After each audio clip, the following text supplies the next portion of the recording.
Cet homme que vous voyez sur l'image a vécu une histoire complètement dingue. Il a rencontré une baby mama et il s'est dit jackpot, c'est une femme super classe. En plus, elle habite dans une résidence protégée. En effet, aux États-Unis, je ne sais pas si vous connaissez, mais il y a des lieux où l'on peut vivre. C'est comme des petites communes, enfin des zones résidentielles où il y a la sécurité, c'est protégé. Voilà. Ah, visiblement, les gens qui vivent là-bas, c'est des gens qui ont les pépettes. Donc il s'est dit super, femme au top. Alors, il se fixe rendez-vous chez elle.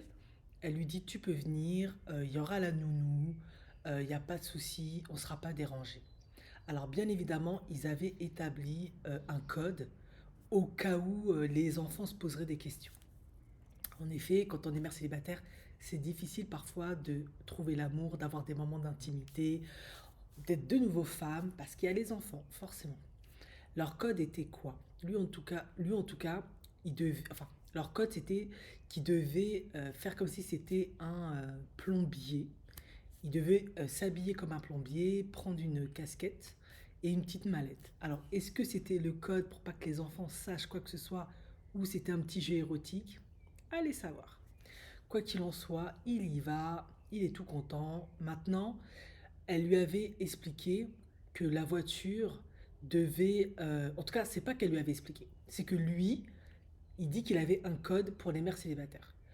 Le code, c'est que quand tu es en couple avec une mère célibataire, tu ne dois absolument pas te garer devant l'allée de sa maison. Je suppose parce que si jamais il y a le baby daddy qui se pointe, c'est compliqué. Sauf que là, lui, il s'était quand même garé, il n'avait pas tenu compte de ce code-là parce que je crois qu'il n'y avait plus de place pour se garer derrière ou je sais pas quoi. Et comme il avait très envie de passer à la casserole, de travailler la madame, il s'est quand même garé. De toute façon, elle lui avait dit, il y a la nounou, on ne sera pas dérangé. Il monte, elle le reçoit, tout, il commence gentiment, sauf que, qu'est-ce qu'elle lui explique? Elle lui explique que malheureusement, la nounou finalement n'est pas disponible et qu'elle a appelé son baby daddy. En effet, c'est son ex-mari qui va venir prendre les enfants pour s'en occuper parce que la nounou, en fait, elle a annulé, elle a un désagrément. Déjà, il est dépité parce qu'il se dit, mais c'est quoi cette galère, dans quoi je me suis fourré? Soudain, la porte sonne. Ni une ni deux, il va se planquer dans le garde-manger dans la cuisine et il sort plus de là. Soudain, il y a une embrouille qui éclate, il entend une gifle qui part, des cris, des hurlements. Pourquoi? Parce qu'en fait, le baby daddy a compris qu'elle n'était pas seule. Pourquoi? Parce que il a vu la voiture, sa voiture dans l'entrée et il a tout de suite compris qu'elle n'était pas seule. Du coup, il commence à se prendre la tête, à s'embrouiller, il commence à la punchimboler. Et lui, il est caché dans le garde-manger, il ne sait pas s'il doit sortir, il ne sait pas s'il doit rester. En même temps, il se dit, mais moi je ne suis pas venu pour assister à ce ménage domestique, moi je suis juste venu pour gérer mon mouvement. Franchement, il est dépité. Mais il se dit, mais je ne peux pas rester là pendant toute la journée, c'est juste pas possible. Donc il décide de sortir. Et il se dit, je vais me faufiler gentiment et je vais prendre la porte et me tailler. Parce que c'est un lâche. En même temps, je peux pas trop lui en vouloir, hein. T'étais pas là pour ça.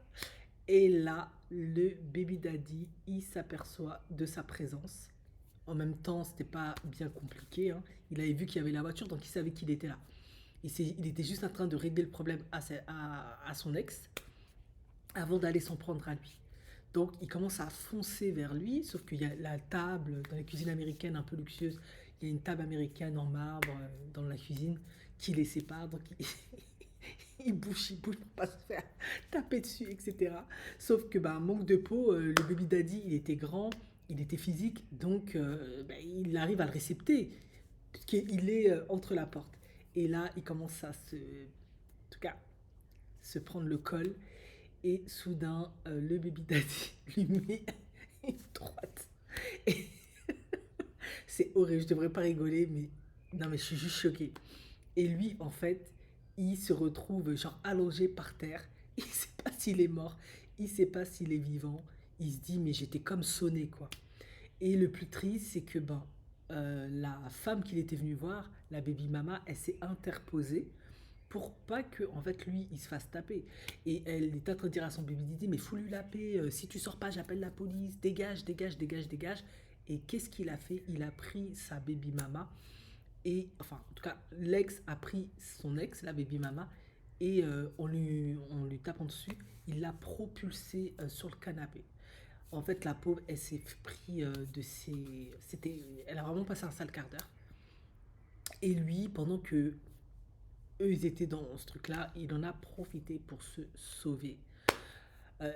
Bon, effectivement, c'est un peu lâche, on va dire, mais je sais pas si moi j'étais dans cette situation, ce que j'aurais fait. En même temps, je suis même pas venu pour ça. Je pensais que tout était sous contrôle, mais ce n'était pas le cas.